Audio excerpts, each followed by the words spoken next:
How's it going, everybody? Welcome into the Skyline Sports Podcast. I am your host, Jack Hartman, joined as always by my good buddy, my co-host from the West Coast, Nick Normand. Nick, how you doing today, man? Doing well, doing well. We're back at it today, Jack. Really enjoying doing it with you this fall. I feel like hopping back into things. It's been really good that we've been able to get into a rhythm and really happy to be able to spend the time with you and to be able to get it all out there for the viewers as well. Yeah, it's going to be a good time. Let's just get right into it. We're doing a little tier list action, ranking the teams in the NFL this year. We've got 5 categories. We've got Super Bowl, which means they're a team that their ceiling is not just making but winning the Super Bowl this year. Then we've got a divisional round. Again, that's like, hey, you're going to be a playoff team, but you're just not quite there that you're competing for the Super Bowl yet. We've got wild card, which is you're going to be really happy you made the playoffs this year. We have mid and won't make playoffs, and we're also calling it the NFC West because that's everybody. One of them will make it, but basically everybody else. And then we've got you're vying for a top 5 pick in the 2025 NFL draft. And so we're just going to go through these. Nick, what do you think? Should we order them within each category, or should we just go they're in the category and that's it? I'm down for whatever you want to do.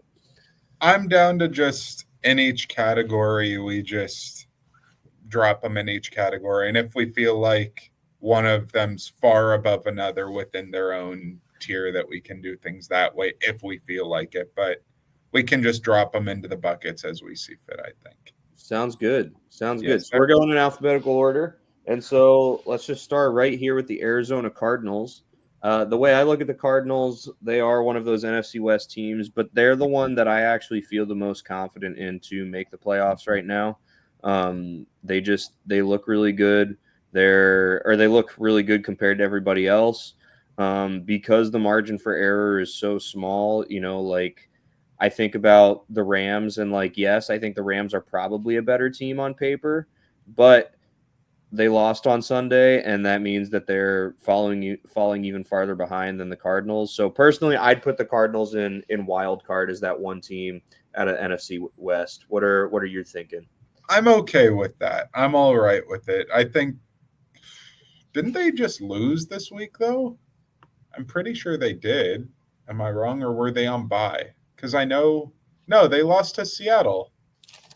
They lost to Seattle by 10 points. I feel like since they aren't even in first in their division, they're tied with Seattle for first. I feel okay with not having any NFC West teams in the wild card and just hunking them all together.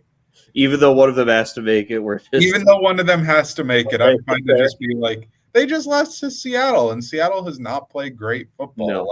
Kyler threw a terrible pick 6 in that game. Yeah. It was 4th down, so he did have to get rid of the ball either way. But throwing that pick 6 in that spot to Kobe Bryant was bad. So I'm fine with that. And we just say, well, this division's a mess anyway. So it's true. All right, moving on to the Falcons. Nick, what do you think about the Falcons? Clear wild card to me. They clearly are not a Super Bowl contender at this point. Kirk Cousins is not the player he once was when he was slinging the ball around a ton for the Vikings. But I think they clearly are still probably the best team in the NFC South. And Tampa Bay, just too many injuries right now. It really has been a struggle for them. So I feel like they really fit into the wild card spot very clearly there. Yeah, I completely agree. I feel like, and I guess we'll talk about Tampa when we get there, but I feel like Tampa, if they weren't dealing with so many injuries, would be clearly the front runner in this division right now. But that's where Atlanta is right now. All right, Baltimore, and I'm going to make a bold statement about Baltimore. I do not think that they are a Super Bowl caliber team. And I think when you look at that defense, you cannot expect that defense to get you to a Super Bowl. I know that Lamar is that good. I know that he is phenomenal. He probably won't win league MVP this year because there's going to be some, a little bit of just voter exhaustion about it. But I don't believe in this Ravens team until their defense gets better. When they play against a quarterback that can really, really pick them apart, it's going to be really, really bad. I mean, Let's just call it how it is. They lost to the Browns and Jameis Winston in good conditions, right? Not in the snow, in good conditions. So I have them right now. And I think we should also say this list, things are going to change. Things could change. Teams could get really good. Teams could get really cold, and this could change. But right now, as it sits, I've got Baltimore right here in the divisional rounds section. I respect that. I'm all right with that. I actually am a little higher on Baltimore. I think I believe last week, playing against the Steelers and holding them to just field goals, as well as beating the Chargers on Sunday, I feel higher on Baltimore than you do. I think their defense really figured some things out over the bye week.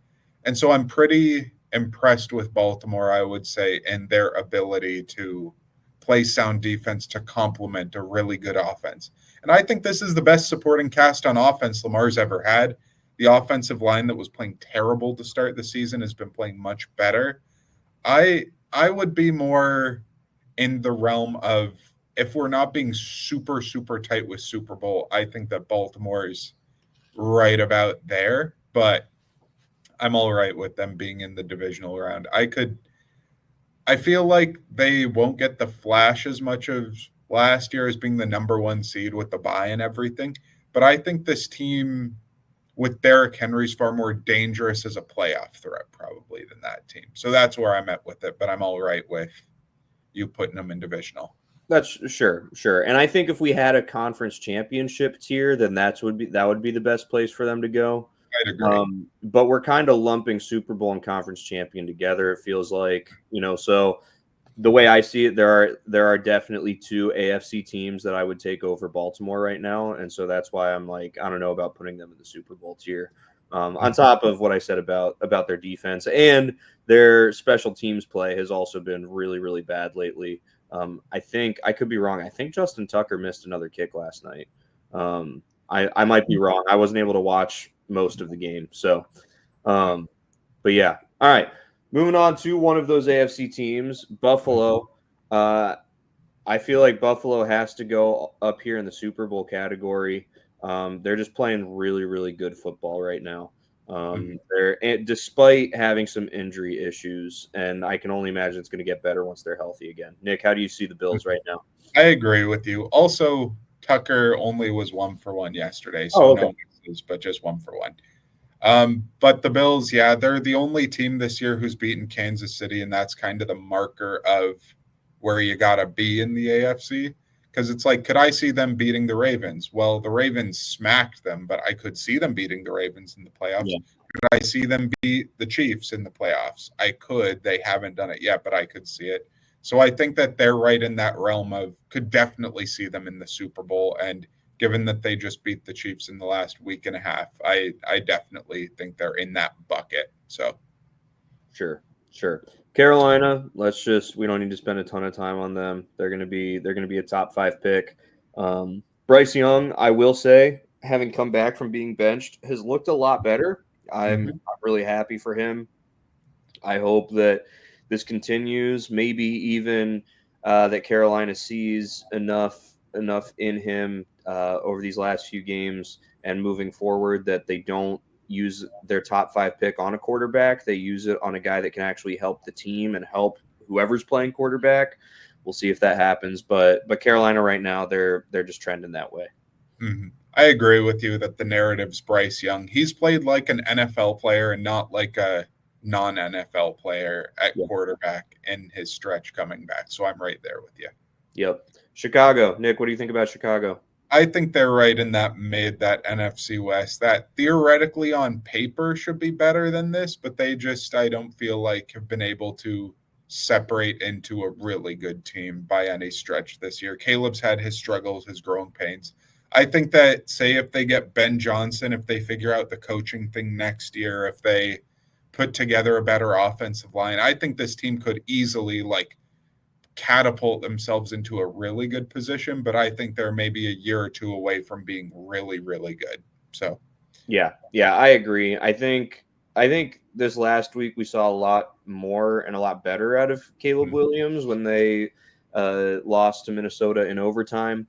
But also, that's part of the rookie quarterback experience. Is you have highs, you have lows, and then you kind of balance out and average out. And so yeah, I'm fine putting Chicago there. Cincinnati, man, they I think I'm just gonna do it. They shouldn't be in this category. You think about it, you look at what Joe Burrow is doing, they should be higher than this. But you look at their record, and at some point you finally just have to call somebody what they are. And this is a team that just can't put it together through four quarters, all three phases of the game, and win games when it matters most. And so because of that, I'm putting Cincinnati right here in that mid category. I think they're too far gone. I think they have too many losses to make the playoffs. And so it sucks because I think if this team is 10-2 at this point, then Joe Burrow's at the top of the MVP conversation and Jamar Chase is up there in Offensive Player of the Year conversation. But the fact is, they're just not winning games. They're not winning games when they need to, and so because of that, I'm putting them there. Mm-hmm. I'm there with you. They're 2.5 games behind the 7-seeded Broncos right now, and man, I just feel like this team, they can't put together a streak of wins like they really need to at this point. They've lost too many games that they should have won.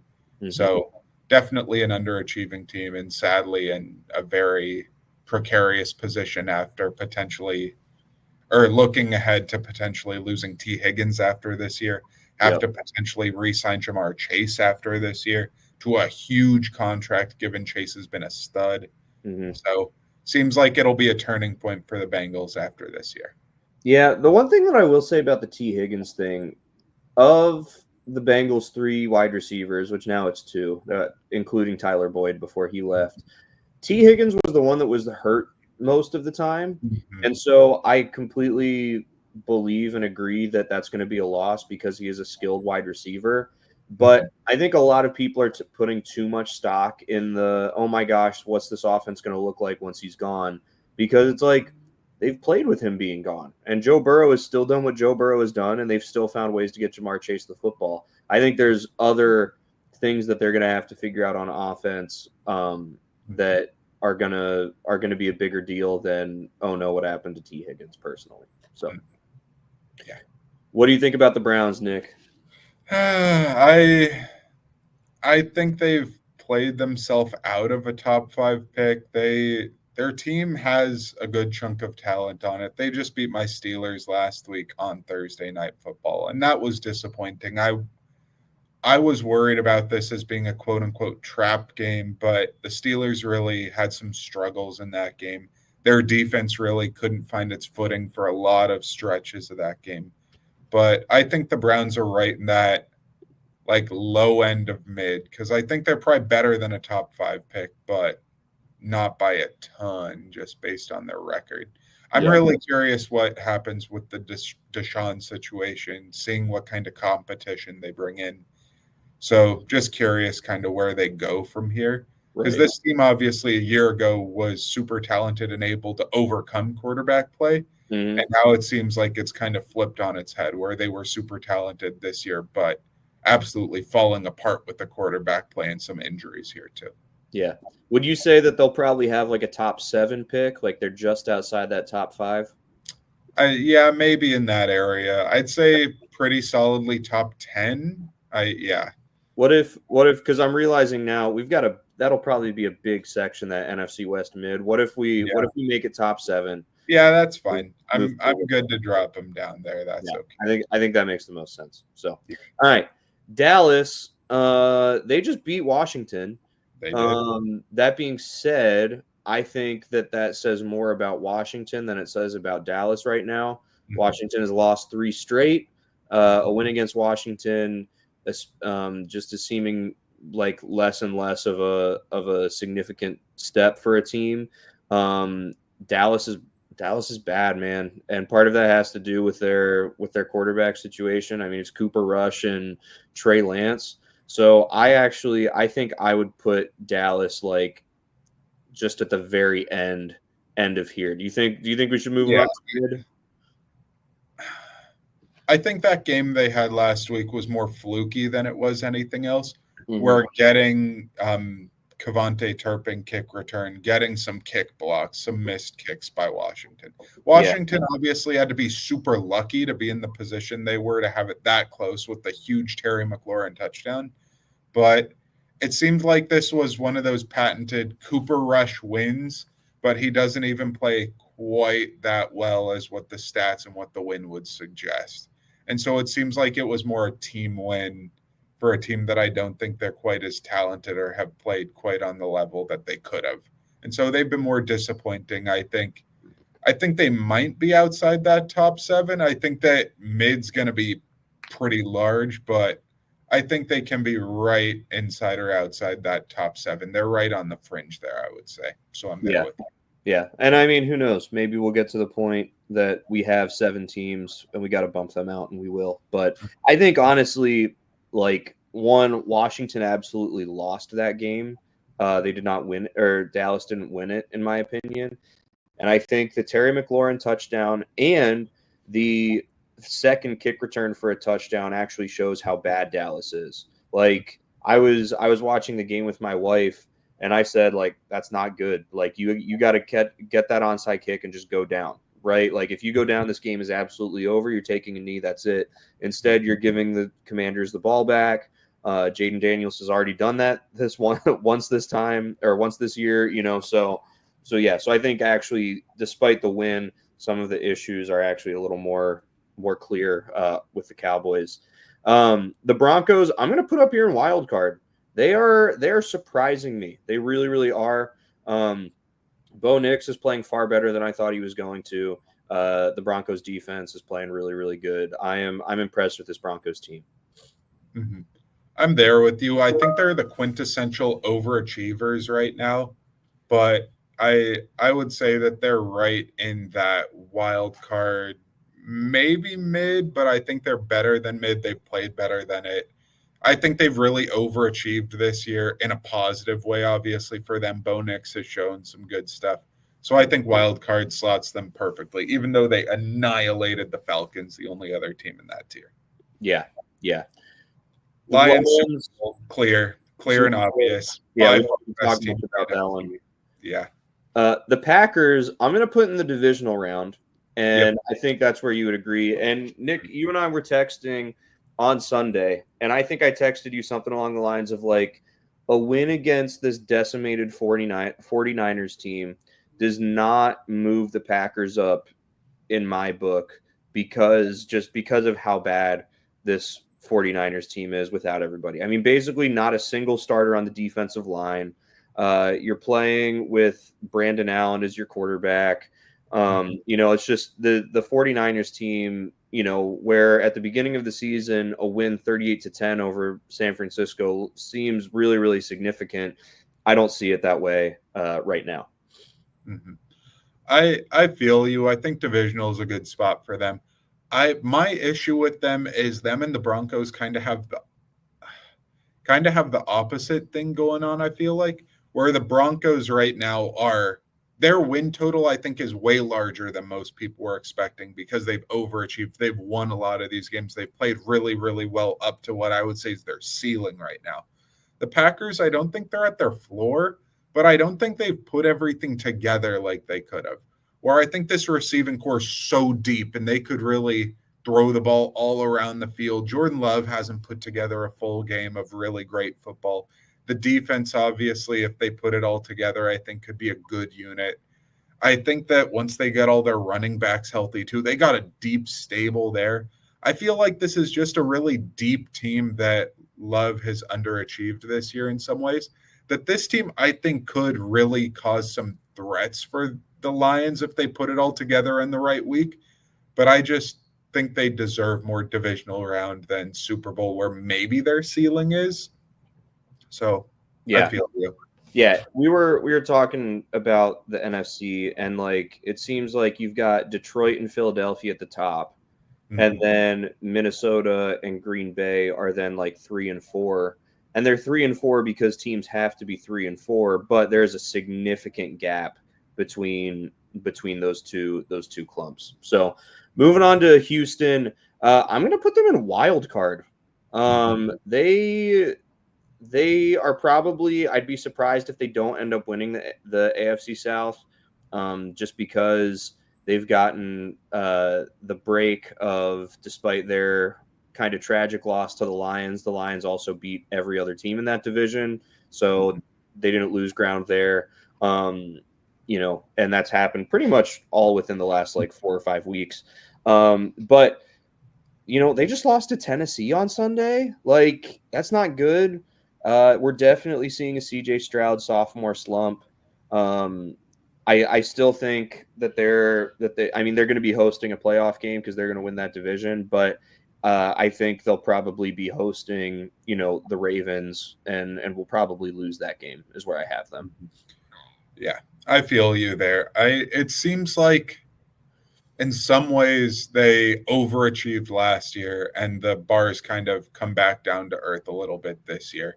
Where not having Nico Collins healthy the whole year, the offensive line has had some turnstile type issues, not playing up to their potential, having injury issues. And it seems like CJ Stroud doesn't quite have that rookie magic like he did last year, where he's having to run around for his life a bunch. Had a safety in the game against Tennessee this last weekend. It seems like they aren't able to get out of their own way and be special. They're more good, more wild card, but not special great where we thought they could be. So yeah, I hear you. For the sake of time, I'm going to go and put a few of these obvious ones in here, so we don't really need to talk about them as much. If we get to others that would fit into there, then we can, adjust some things. But for the sake of time, we don't need to talk about those 4 teams. We know who they are. They know who they are, and that's that. I also might offer the Titans down below. They're kind of by the ad below, but they are clearly down there as well. Yeah, well, they're interesting because they just beat Houston, so we'll talk about them a little. That's good. Yeah. Indianapolis. I'm not gonna put them in top 7 pick yet, but they are mid. I think they're Are they 5-7 right now? I believe so. Yeah. Yeah, I think they're 5-6 going into last. Richardson was impressive the last game we saw him play, 20 for 30, I think. He was not impressive against the Lions on Sunday. I know that. 2 games. Yeah, but definitely seeing growth from him. So that's a good sign for Colts fans. The Chiefs, I am concerned about the Chiefs considering what happened this last week against Carolina and 2 weeks ago against Denver, and obviously losing to Buffalo. But they're still the Chiefs, man. So I mean, they're until they have proven otherwise, that's just where they always got to be, I feel like. Mm-hmm. They've got the voodoo black magic like the Steelers do, where like even when it's like they haven't played better than the team across from them, they still figure out ways to win typically. They were playing around with their food against the Panthers and then figured it out. They always mess around, Broncos game, then block a field goal to win the game. Like they kind of just figure it out. They know how to win. They can beat literally anybody on any given Sunday, but theoretically they could only win by 1 point against anybody on any given Sunday. So the margins seem to be kind of crazy different depending on the week. But yeah. I really struggle with the Chargers between divisional and wild card. And then I thought about last night and thought about, if you want to go up to that divisional spot, you need to be able to beat teams that are the caliber of the Ravens. And they haven't. That's not to say that they won't, but I think because of that, for right now, we got to put them right here. What do you think? Mm-hmm. I'm there with you, Jack. I feel like their lack of dynamic weapons has really been a struggle in terms of like, to beat Baltimore, you need to be able to throw the ball downfield and get explosive chunks. Lad McConkey's played very well lately, but he's definitely more of the white dude slot receiver with very reliable hands rather than the Jamar Chase, like just vertical speed over the top. Yep. And Herbert, not Allen, Herbert, other big white dude, was able to throw the ball downfield last night, but not connect on those passes. He took shots to Josh Palmer and Quentin Johnston. Johnston had some bad drops in that game. I don't know if you watched it. There were some terrible drops by Johnston. But I just feel like when your only reliable receiver really are your rookie and your old tight end in Will Dissly, it feels like they're able to have good games, be able to string together some drives, but not be able to be explosive high end on the offensive side. Yep, I completely agree with you there. The Rams are an NFC West team, so that means their decision has already been made. Um, and I, after watching them play the Eagles on Sunday night, despite Matthew Stafford being as good as he is, despite having Cooper Kupp and Puka Nacua, despite having probably the defensive rookie of the year in Jared Verse, I think if this team wins the division, it would not surprise me if they're losing that wild card matchup. So yeah, I think that they're exactly where they need to be. NFC West mid and won't make playoffs because they might make the playoffs because one of the teams from that division has to. But if they are, I'm happy I'm the wild card team that has played well enough throughout the year that I'm playing them instead of someone else. Mm-hmm. I feel you. The thing about these NFC West teams is that all of them, I think, are more floating around their floors right now than their ceilings. Mm-hmm. Where I think the Cardinals, like Kyler Murray, like explosive runaround kind of backyard offense, could theoretically beat somebody in the wild card game. I think the Rams, we've seen them put together insanely high end offense. The 49ers obviously have fallen off a good chunk due to injury primarily, but we've seen them reach a completely other level. Seattle, I personally believe they got a ton of talent on both sides of the ball to where they should be able to win a playoff game. But I think all of them have played more towards their floor, their low end than their high end. So I feel like all of them are in that NFC West mid, but all of them I think could have a ceiling that's way higher than that theoretically. But we live in the real world and not in theory. So I feel like their resumes kind of speak for themselves. Yeah. I feel like with these teams, similar to what we were saying or what I was saying about the Bengals, of like, eventually you just are what your record shows. It's not, yes, there's all of this. Oh, well, if that. Eventually we just need to call what we're seeing. And I feel like that's where we are with the NFC West team. So just went in and slotted the rest of them in there. The Miami Dolphins, I think they're also one of these mid teams. I think, honestly, from what we've seen, I think even if Tua didn't get hurt for those 4 games, I'm not sure that we would put Miami higher than this. What do you think about them right now? Tua, I think they slot right into that mid, but I think that theoretically, if he had never gotten injured, that he would have been in a good spot to be in that wild card area, maybe. Mm-hmm. But that team obviously has had struggles, especially early in the season, that it feels like they could have, if that offense could have stayed on track, would have been in a better spot. But I think obviously mid makes the most sense when we've seen them actually get better as the season goes on a little bit here.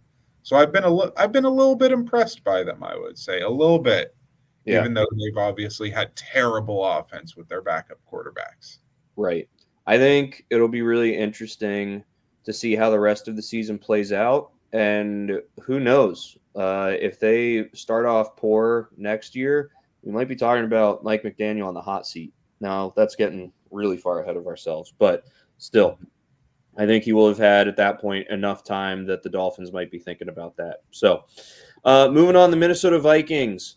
I'm going to put them up here in the divisional round as well, because I think, like we were talking about, negatively looking at, listen, like, you are what your record shows. I think we also need to say that positively. And this Vikings team, they keep winning games. Sam Darnold keeps looking pretty good. I'm not going to put him in the MVP conversation or anything like that, but I did see someone thinking about, saying like, hey, do the Vikings need to hold on to Darnold and let McCarthy sit behind him again next year just to have more time to develop and stuff like that? The Vikings are playing really good football. That defense is playing really, really good. I believe in the Vikings a little bit. I see them being able to get to the divisional round, but I feel like that's more of a function of the NFC kind of having more questions than answers this year than anything else.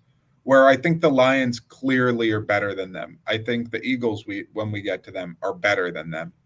But say, for example, like Green Bay, I think still, if you have Green Bay playing on their best day and the Vikings playing on their best day, I think I will probably take the Packers. But like that whole NFC West, I think if any of those teams had had the year we thought they could have as far as their ceiling, that all of them could beat the Vikings on any, not all of them, that the best teams in that division could easily smack the Vikings if they had put it all together, or if they do. Where like Rams hit their ceiling, could they beat the Vikings? Yeah. Could the 49ers, if they had put it all together, beat the Vikings? I think, yeah. And so I think the Vikings have kind of taken advantage of a year in the NFC where they've really taken advantage of the opportunity to string together a whole bunch of wins and be up in the conversation they're in. But I think that's just more because the NFC than because of them would be where I'm at with it. Yeah, and as I think about it a little bit more, and I just pulled up, sort of what their season has looked like. I actually moving them down to the very top of wild card, I think is appropriate. Week 1 they beat the Raiders by 1 point. Week 2 they beat the Browns. Week 3 they demolished the Eagles, but the Eagles in the first 3-4 games of the year compared to now are two very different teams. Then they beat the Giants. They beat the 49ers by 6 points. They really beat the Texans. They barely beat the Packers. They barely beat the Jets in London. They lose to the Lions. They lose to the Rams. Then they played 3 games in a row against the AFC South. They beat the Colts by 8 points. The Lions beat them by 18. They beat the Jaguars by 5 points. The Lions beat them by 46. They beat the Titans by 10 points. The Lions beat them by 38, I think. Or maybe no, actually I think that was 56-14, so 42. Something like that, which, is, and then they just beat the Bears in overtime, a struggling Bears team that has all sorts of discourse. So you've convinced me. I'll move them down. Move them down there. So the Patriots. Now the Patriots are interesting. The Patriots are interesting because there are two very different things that are happening in the Patriots. There is some really, really good stuff happening, which is Drake May and the fact that he is showing, like, listen, I am the guy. But also, Gerard Mayo has no control over that locker room whatsoever. And I know Patriots fans, which granted, Boston sports fans are crazy, but still, I know Patriots fans that are calling for him to be fired. This last week, they just got destroyed by the Dolphins, lost by 19 points. And in the locker room after, there were a bunch of offensive players that were like laughing, goofing around and stuff like that. At the same time, Drake May is over there, and you could tell that he was taking it hard. That's what all the reports are saying about it. And so Gerard Mayo clearly does not have much control over this locker room. The team is 3-9. And so if you look at their record, they're like clearly in that top 7 pick category. But if you look at how good Drake May is playing, they might be a little bit higher than that. It's really, really tough to say. I'm not sure what I would do. Nick, what do you think? I would put them in that top 7 pick area just solely because 3-9, not a great record, obviously.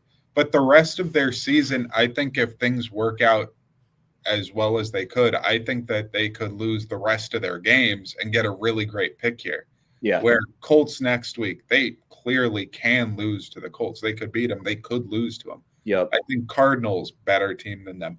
Bills, clearly better. Chargers, clearly better. Bills, again, clearly better. Yeah. I think they could lose out here, get an amazing first-round pick, get like a top 3 first-round pick, and you could get like a Travis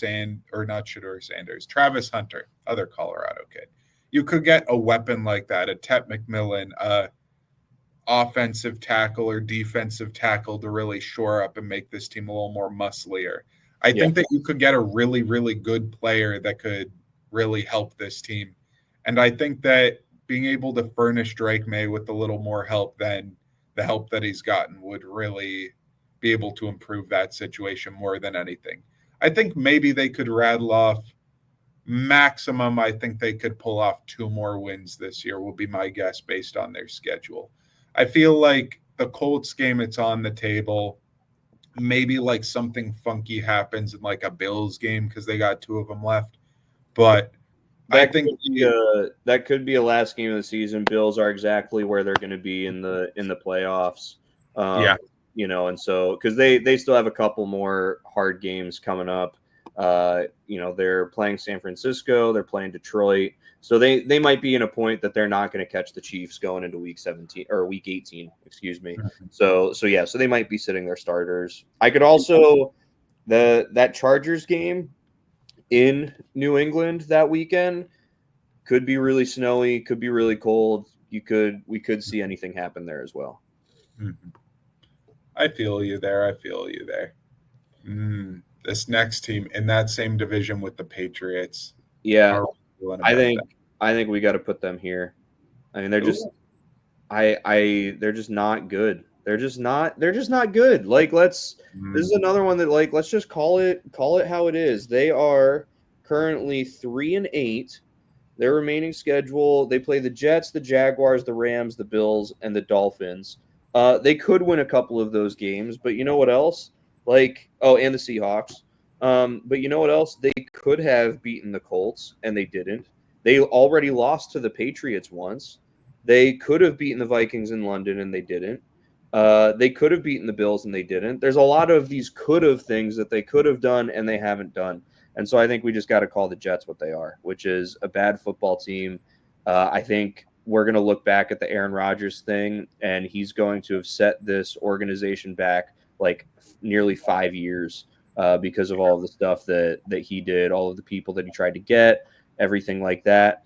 I think he's even said himself he wants to play next year, but not for the Jets. So this team is a dumpster fire. The more I look at the tier list, the more I'm thinking, because right now in top 7 pick, we've got 8 teams in the top 7 pick area. Is this the team that we move up? I'm more in the category of do we change top 7 to top 10 and drop the Cowboys down? Okay, I'm on board. So I'm good with that because the Cowboys with Cooper Rush, to be clear, are not a good football team. I was very convinced that the Cowboys and Cooper Rush will get one really weird upset win with Cooper Rush. And they got that this last week. They got that one really weird upset win. And so I think I could see them maybe pulling out one win the rest of the season and being awful besides that. Yep. And so I think that they belong more there than vice versa. So this looks a little bit better to me, I would say. A lot of mid, sadly, a lot of terrible, some wild card stuff. So true. Let's put the Eagles where they deserve to be, which I think is up there. I mean, they're playing. Saquon 250 the other day. He might be the most legitimate reason for a non-quarterback MVP that we've ever seen.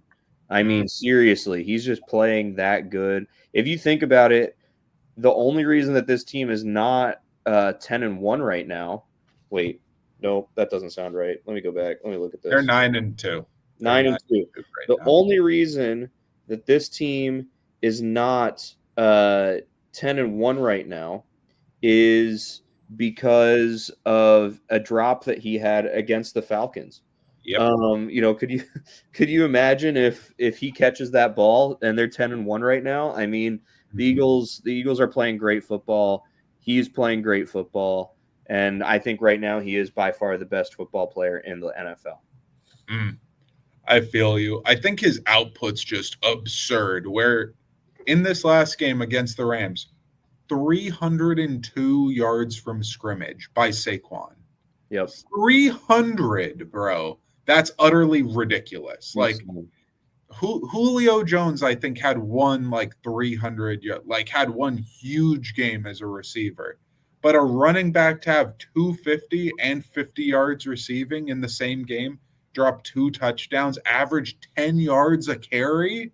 Yeah. Ridiculous. Saquon, he's just been a separator for this Eagles team to make them not have to have that weird rely on Jalen Hurts and good running backs. He's made them a superstar offense in his own just because of him.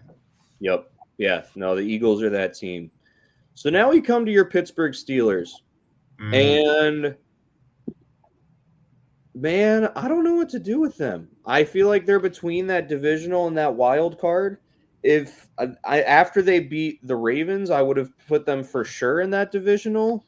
But then that loss to the Browns was, I don't know, like the offense just didn't click the way like it had. It's 2 weeks in a row now, actually, that the offense just hasn't been clicking the way it has under Russell Wilson. Um, I get that they were playing in the snow. I think the one thing that is making me lean towards putting them up here in the divisional round is the way that they were able to score those two touchdowns in the fourth quarter and come back. That just takes a lot of grit and a lot of guts that I think edges them up there for me. But it also wouldn't surprise me if we have another, Steelers end up as a wild card. They make the playoffs and they lose in that first round and sort of fall back into that typical pattern for them. I hear you. I hear you. My thing for why I'm trying not to be a homer. I think divisional is more where they're sitting in that if they win the division, which they're still a half game up above the Ravens, and obviously have beat the Ravens this year already once. I feel like getting a home playoff game against a wild card team, like a team that didn't win their division, I think they definitely have, like, look at the other teams in the AFC that would be playing against them. It'd be either the Ravens, the Broncos, or the Chargers. They beat all those teams this year. They beat the Broncos, the Chargers, and the Ravens. And so if they don't win the division, then you're talking about, okay, do they play like the Ravens again, opposite direction, or do they play like the Texans? I think they can beat this version of the Texans. I don't think they'd be favored by a ton, but I think in Houston, like, they have a shot against them. Sure. And so I think definitely between probably being favored if they host one to being close to a toss-up ish against the Texans if they don't win the division. I feel like they're in a good spot to be potentially more likely than not to win a playoff game for the first time in many years. Yeah. So I feel like low-end divisional round makes the most sense here. Sure. Tampa Bay, we were talking about them earlier. They're a team that I was very high on coming into this year because of how well they did last year. The fact that they were a touchdown away from actually playing in the NFC Championship game against the Lions. When they were healthy this year, they beat the Lions in week 2. I think we would all agree that this current form of the Lions is a little different than those first couple of weeks. In their first 3 weeks, they beat the Rams in overtime, lost to the Bucks, and then beat the Cardinals by a touchdown. They've really come into their own more recently. But still, I think this is a Bucks team that should have been up here in the wild card section. But unfortunately, I think that they're down here in this mid category. I'd agree with you. I think the receiver injuries are the story here. I think a healthy Mike Evans and Godwin, and you're talking about a wild card, clearly can fight with the Falcons easily. Yep. But injuries happen. The offense just isn't as potent the way it is now. Yep. The Titans, I think, are a top 10 pick. Since we expanded it to top 10, I think they're the 10th team in there, and I think that's pretty clear that those 10 teams are going to have the top 10 picks. It'll just kind of be a matter of the order. Any disagreement there? No, I'm good with that. All right. And then I think rounding out wild card, getting us an even 3 NFC and AFC teams, we got to go with Washington there. I'm there with you on that. That means, though, that I think solely because we don't have an NFC West team, we're one playoff team short technically of our playoff tiers making sense, but it just feels funny having all the NFC West teams because I really don't know who I'd put money on at this moment to win that division. It feels very precarious. It does, and I feel like the one way that we could move Minnesota back up into divisional where I first put them is that they're likely going to be playing whoever wins the NFC West. And they've favored well against those teams so far this year. So I guess, in theory, it could be like, I don't know. I guess we'll say Seattle. In theory, it could actually look like this, right. But the way we've got it is we've got it like this. So this is where we have them as of Tuesday, November 26th through week 12. I think, through week 12. Yeah, we're coming up on 13, but 12 right Yeah. This weekend, the weekend will be week 13. So yeah. I'd be concerned with the Vikings, though. Like, what happens if the Rams win that division? You're playing at the Rams. Like, Matt Stafford has already beaten this Vikings team this year. Quiet at the Matt Stafford trade to the Vikings rumors. I still think the potential reality, the theoretical reality of Stafford on this Vikings team, man. I remember that game so clearly of Matt Stafford just clearly separating why he's a dude and Sam Darnold isn't a dude. Yeah. And if this Vikings team had Stafford, I think we could put them up in that divisional, up to maybe even a Super Bowl team, depending on how things broke. But I think they deserve to be where they're at. I think they played around with their food a ton.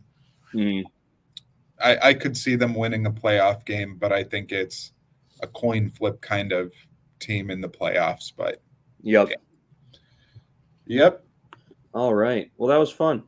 Yeah.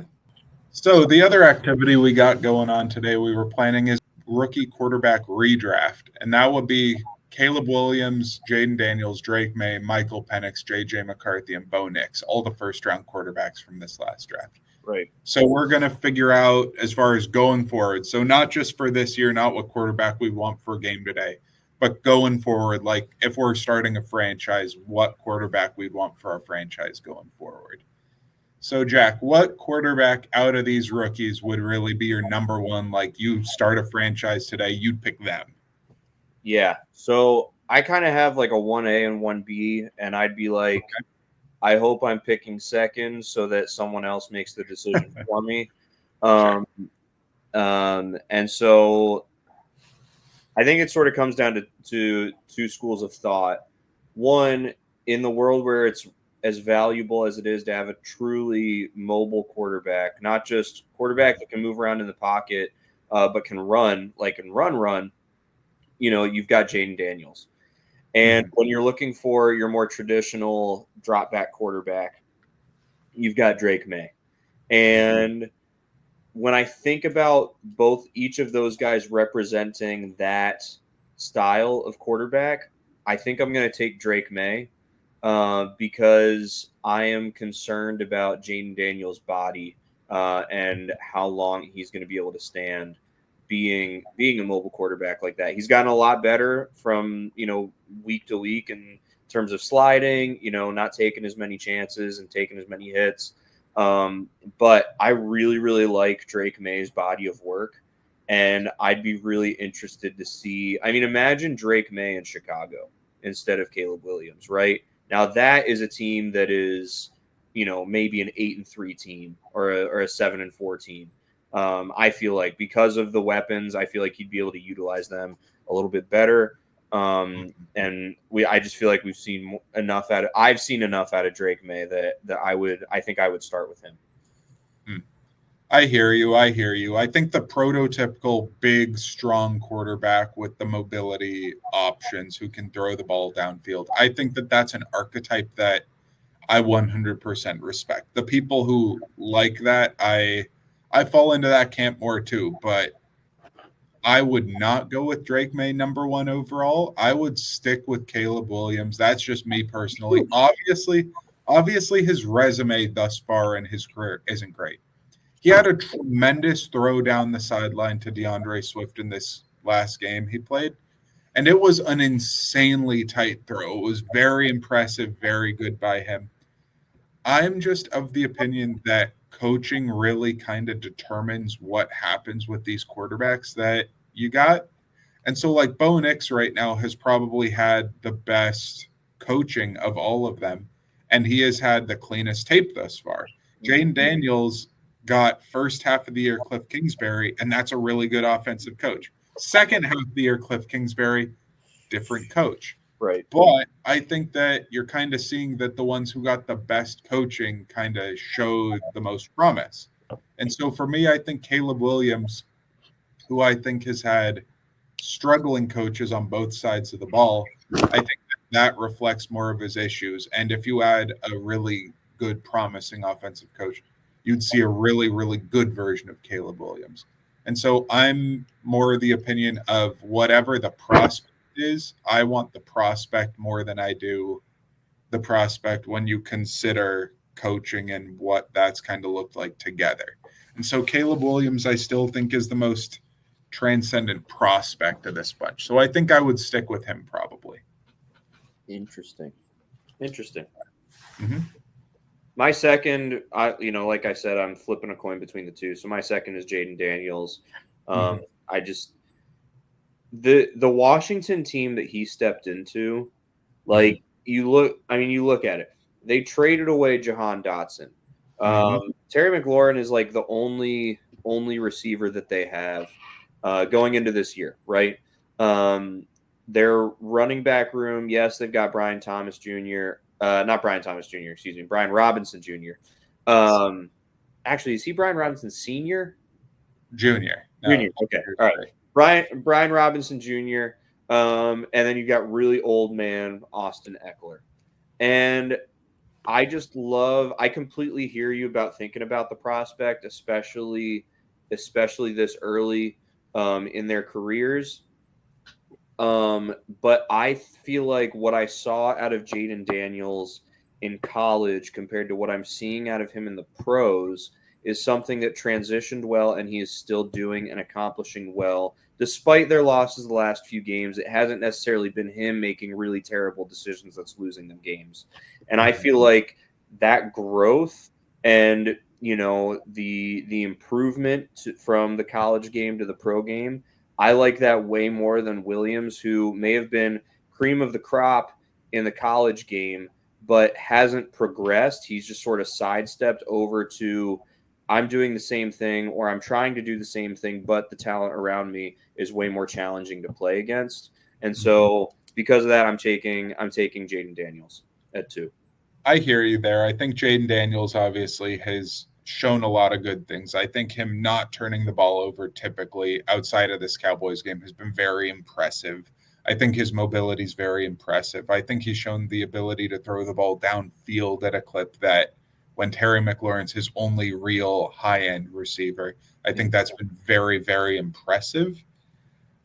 I still would probably go with Drake May over Jaden Daniels personally because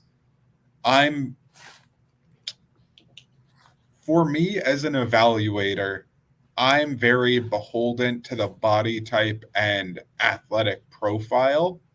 And I would far prefer a bigger, stronger athlete than a thinner framed athlete. And for me, Drake May, I feel like, is a mold of quarterback that I would prefer. Jaden Daniels at his peak, I think, could clearly be like a MVP Lamar. But I really struggle with his thin frame not holding up, considering he's already had injury issues. They've been light throughout his rookie year. But his ability to move early in the season compared to now, he's been bottled up a lot in terms of his mobility being limited, especially with the rib injuries he's sustained. He hasn't ran the ball as much. And I think that that's a testament to his thin frame. And I think that that's something where Lamar had a number of years in the NFL where he didn't finish out the season. He really struggled in the cold weather late in the year at times where his body was just really struggling, holding up in the cold in those very physical games. I think clearly he's worked past that and he doesn't have the thin frame that Jaden does. And so that's kind of, I think Drake in some ways is a safer archetype, although Jaden's clearly better now by a decent margin. And so I'd prefer the bigger, stronger, safer archetype for me. Makes sense. I mean, I had them 1A and 1B, so I doesn't surprise. I'm not like hating you taking May 2nd. All right, now it gets hard.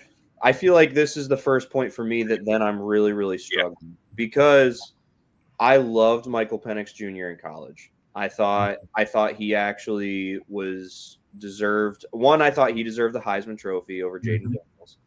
2, I thought that he deserved to be higher on draft boards than some of these other guys. But again, we like basically haven't seen him, so he's really hard to evaluate.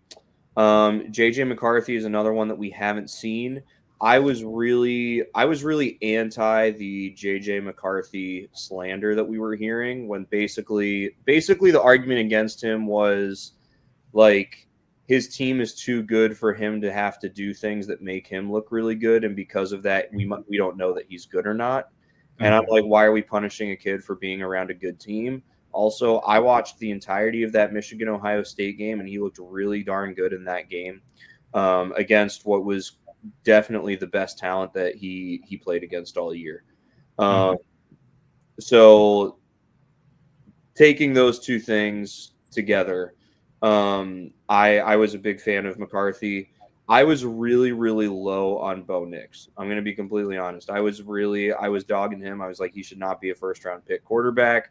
I don't see what people are seeing there. Most of the yards that he got while he was at Oregon were like, hey, here's a 2 yard crossing route that a guy's then running 70 yards down the field for a touchdown. But he has clearly impressed me this year, and he is taken, in my opinion, I feel like he's done a better job going from college level to pro level than even Caleb Williams has. Mhm. So there's obviously that, and then you do have Caleb Williams, who was the #1 overall pick. uh, Definitely a lot to like from his college tape. Again, I'm nervous with the way it hasn't transitioned to the pros. I honestly, this is thinking to this year's draft, I see a lot of what Cam Ward is doing currently at Miami in what Caleb Williams was doing at USC when it comes to holding the ball a while, scrambling around a little bit, trying to force the issue, which again worked for Caleb Williams at USC, was the reason he was a top 10 pick.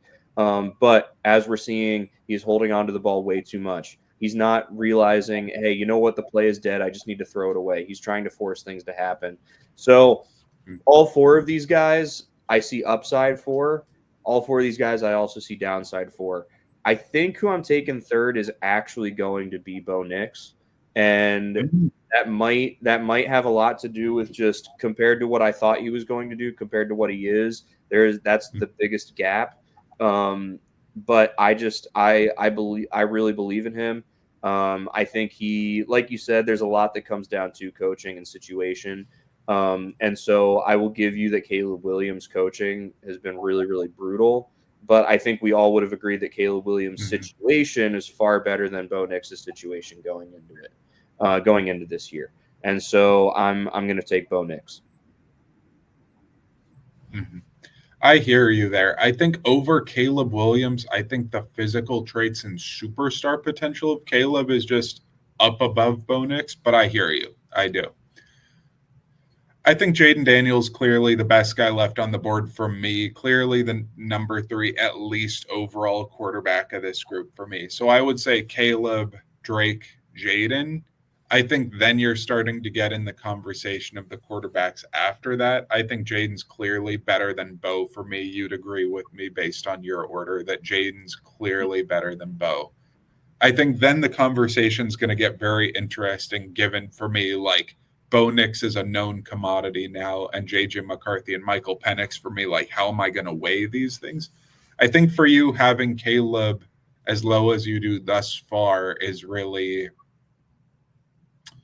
I, not a call out or anything, but I and you both you and I think should watch some more Chicago games and be able to evaluate him a little bit more. I think that he's a little bit more than the superstar plays and a little bit more he's struggling a little more in some areas but has some strengths in others. So we should definitely dig into him a little more cuz I I mean, the think he could only be a good thing super you said about still, him was that he had one still. good throw down the sideline. Like, He had an incredible throw down the sideline. Like best throw of the day kind of throw by any quarterback in the league that day. But alrighty, going into our fourth quarterback, you still got Caleb Williams, the #1 pick on the board. I do not. So who are you rocking with here?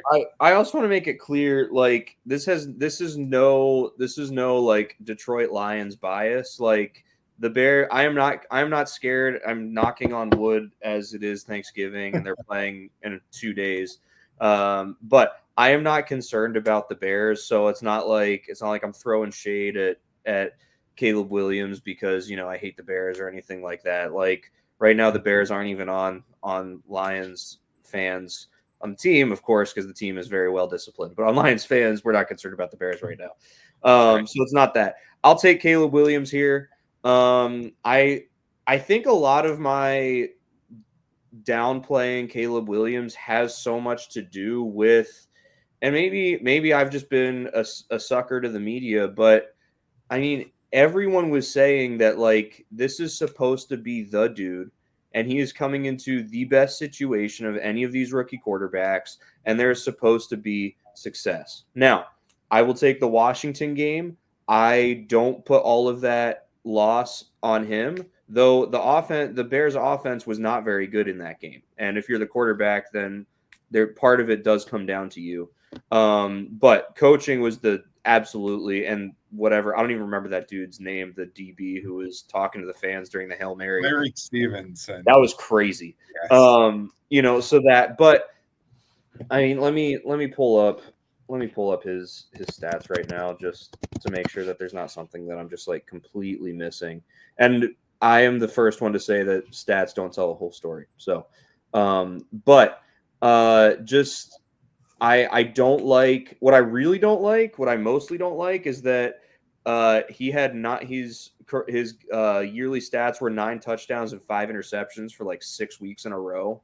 Like there's if you're that dude, if you're that good that you're the number 1 overall pick, like there's got to be something, right? Like it was like the Bears offense was like just doing absolutely nothing because he was doing absolutely nothing.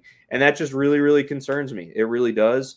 I really hope that he gets a better coach next year and we see that drastic improvement that we were expecting. I do think that a lot of the hype and expectations around the Bears team was because of how good the Texans were last year with CJ Stroud as a rookie. And so like, I'll admit that, but I've watched a couple of the Bears games. I mean, no, it's not like they're the game that I'm making sure I have on every week, but I've seen it a little bit, and there's just concern for me there. Like there are accuracy issues that he didn't have at college that I'm like dude, like that is a textbook pitch and catch, So like, yeah, I hear you about that play on Sunday being probably best throw of the day from anybody, but there's also some like routine routes that he's just missing on, right? And so that's a lot of my knock on Williams. And so that's why I've got him here at 4.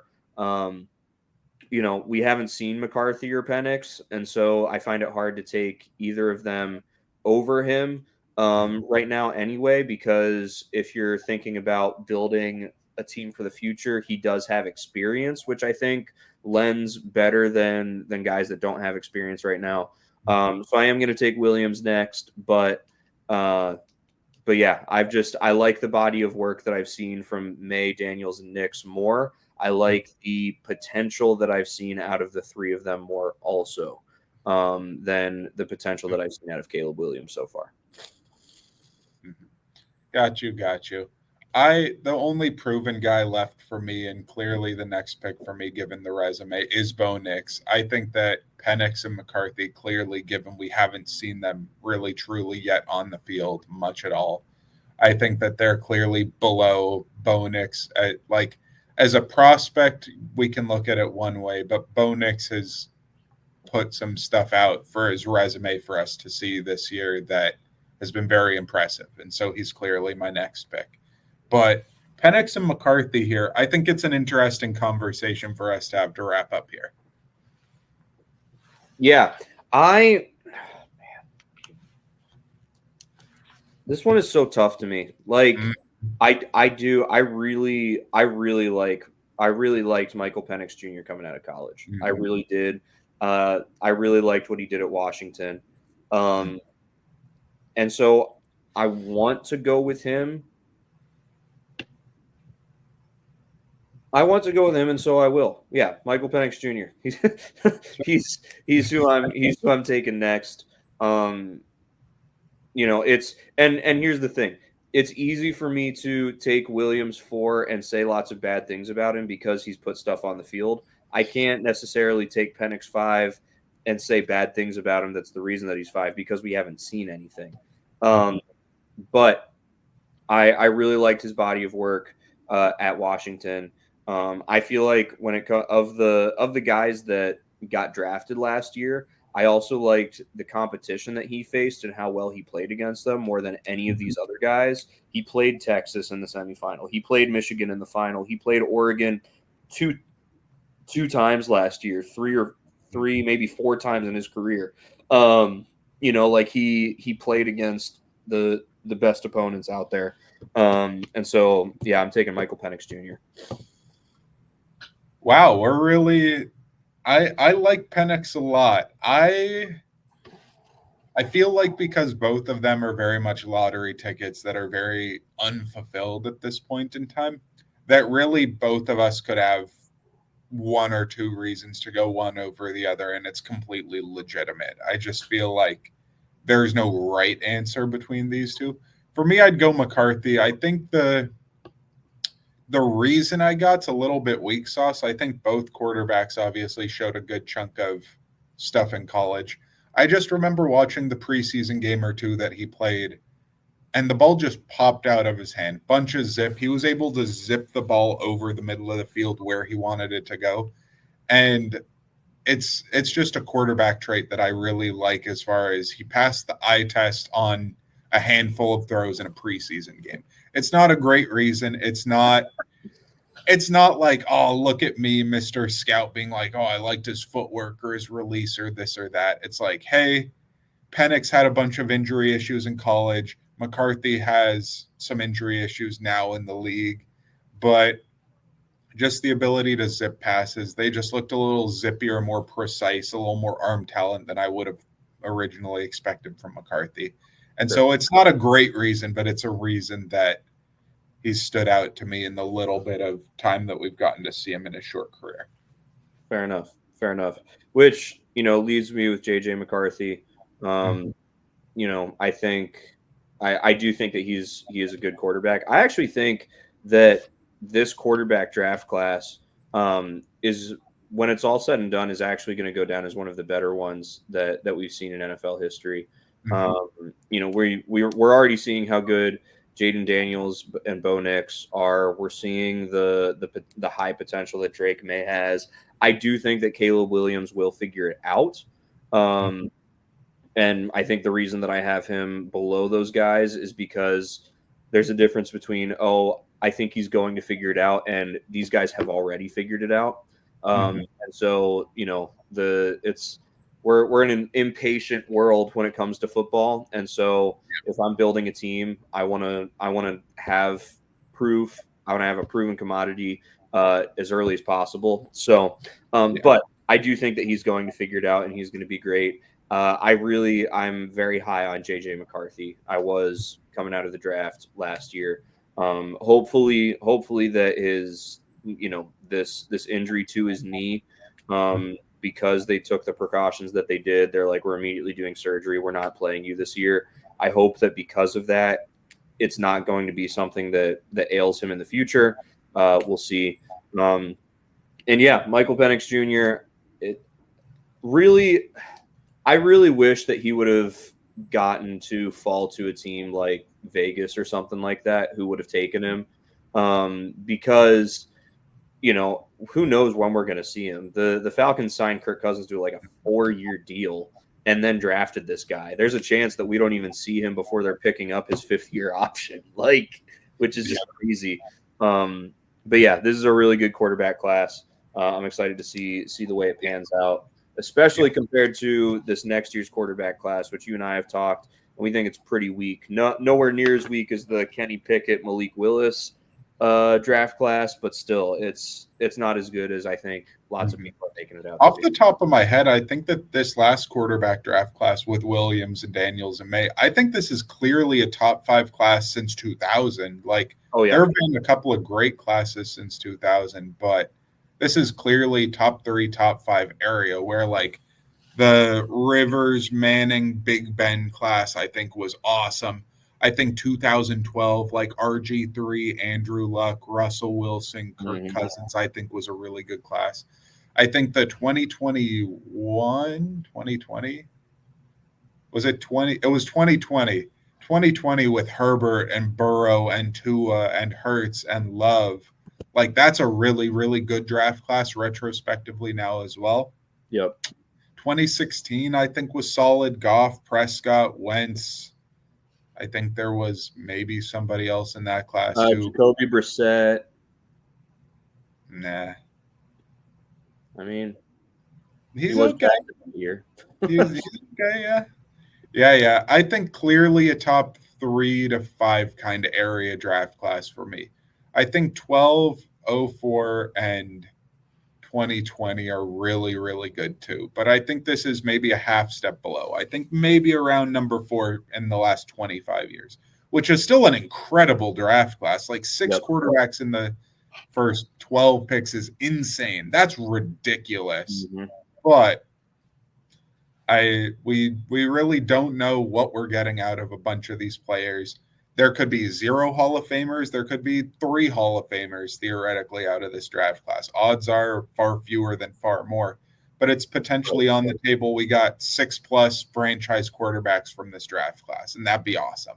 But yeah, I think that this quarterback draft class deserved the hype of the 2021 quarterback draft class. And it's not going to disappoint like the 2021 quarterback draft class. I mean, 2021, people were talking really, really high about it. Obviously, Trevor Lawrence was the first one taken, generational talent. Then you had Zach Wilson, Trey Lance, Justin Fields, and Mac Jones. And it's like, well, you thought about it at the time. It was like, this is a really, really good quarterback draft class. You were surprised that Mac Jones fell to the Patriots. You know, we were all like, oh boy, like Belichick got another one. And that first year they made the playoffs, you know, like, so like we were really high on that. I'd love to see what Justin Fields would have ended up if he didn't have just absolutely idiotic coaching. Trey Lance I think is going to go down as the biggest bust of all time. I think he should, considering all of the draft capital that the Niners lost to go get him. I think considering that he needs to be considered up there for biggest bust of all time. The Niners, if they hadn't have made that trade, think about a couple of those extra first-round picks on this stacked roster, man. That would have been like insane. I want to.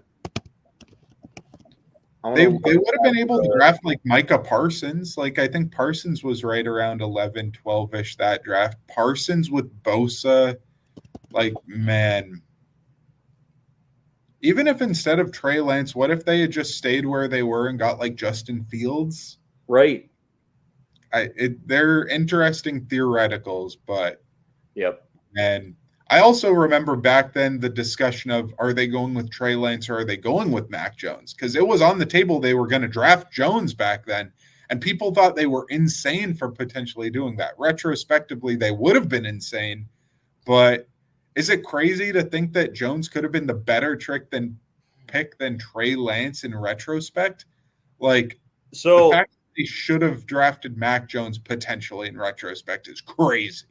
I think if they had drafted Mac Jones, because it's Kyle Shanahan and that very quarterback-friendly offense, I think we have a very, very, very different discussion about Mac Jones. I think there's still a chance that the Niners move on from him during his rookie contract, but I don't think it's 1 year of like, oh, decent, and then like absolute garbage after that, like it was in New England. So yeah, very interesting. I hear you there. I think a quarterback room of Purdy and Mac Jones is just kind of funny to think about. And they had Sam Darnold last year. Can you think about that? Hasty as hell, bro. Yeah. Oh, my goodness. Yep. Oh, man. All right. Well, everybody, thanks so much for tuning in. Happy Thanksgiving. Enjoy the games on Thursday. I know I will be. Well, hopefully I will be. We'll see. Last year the Lions also had very high hopes going into Thanksgiving, and it ended up poorly. So we'll see what happens. But thank you all so much for watching, for tuning in, and for supporting us. And have a great week. Happy Thanksgiving. Happy Thanksgiving. Sweet.